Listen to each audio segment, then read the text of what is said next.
સુરેન્દ્રનગર જિલ્લા ભાજપા પ્રમુખ હાર્દિક ટમાલિયા દ્વારા પ્રદેશના મેન્ડેટને આધારે ધાંગધ્રા તાલુકા પંચાયતના નવા પદાધિકારીઓની સત્તાવાર જાહેરાત કરવામાં આવી છે। આ વરણીમાં માયાબા દેવેન્દ્રસિંહ ઝાલાની પ્રમુખ તરીકે, શક્તિસિંહ જાદવની ઉપપ્રમુખ તરીકે અને વિપુલભાઈ પટેલની કારોબારી ચેરમેન તરીકે બિનહરીફ વરણી કરવામાં આવી।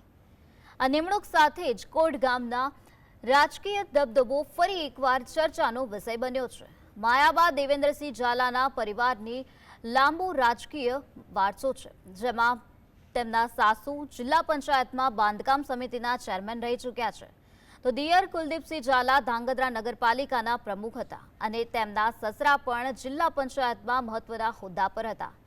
રોટેશન મુજબ સામાન્ય પુરુષની બેઠક હોવા છતાં સામાન્ય સ્ત્રી ઉમેદવાર તરીકે માયાબાની દાવેદારીને સ્વીકારીને આ વરણી કરવામાં આવી છે। ધાંગધ્રા તાલુકા પંચાયતમાં પ્રમુખ તરીકે ઝાલા માયાબા દેવેન્દ્રસિંહ અને ઉપપ્રમુખ તરીકે ઝાલા શક્તિસિંહ ભૂપતસિંહની બિનહરીફ તરીકે વરણી કરવામાં આવેલ છે।